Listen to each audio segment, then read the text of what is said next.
বাইরের খাবার কিছু খেতে পারবো না, একমাত্র শুধু ভুট্টাই ভরসা, তাই তো? ভুট্টা। আর এসেছি এখন জাইমু খাবে, ভুট্টে বেশি কষ্ট হয় সেটাও জানে না। তো দেখো অনেকদিন আমি কিন্তু ভিডিও দিতে পারছি না একটু সমস্যার কারণে, আর আজকে সকাল সকাল ব্লগটা স্টার্ট করলাম কারণ দেখো আমার কতগুলো পার্সেল চলে এসেছে, এর আগেও এসেছে, কি জন্য এসেছে দেখো এতগুলো পার্সেল নিয়ে বসে গেছি। এখন তোমাদের সঙ্গে তো দেখাবো, চলো প্রথমে দেখাই এইটা। এই জুতোটা প্রথমে বলে রাখি, এটা একদম কম প্রাইসে আমি পেয়েছি।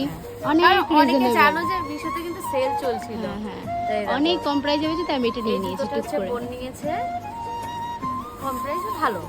হ্যাঁ কম জানি বেশি দিন যাবে না, তাও 2 দিন পরে। আর এটা হচ্ছে আমি এটার জন্য বসেছিলাম আগ্রহ হয়ে, এটা কবে আসবে আমার হাতে, কবে আসবে পূজোর শাড়ি।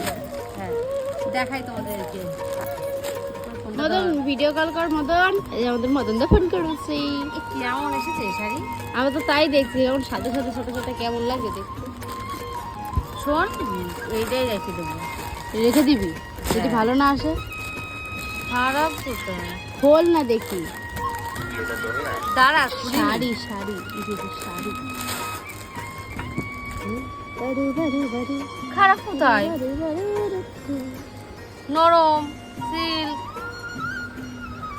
ভালোই লাগছে। দামটা তো অনেক বেশি। কত নিয়েছে?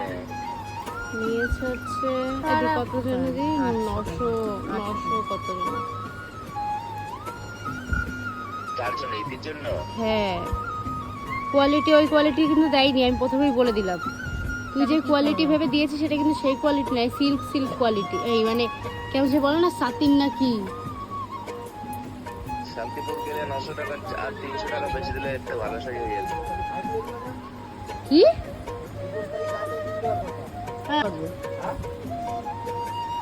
সেটা অনলাইন। তারপরে কিন্তু চলে এসেছে আমার একটা কুর্তি, মানে সরি 3 পিস। মাসে কি খাবি তুই? কি বলছে?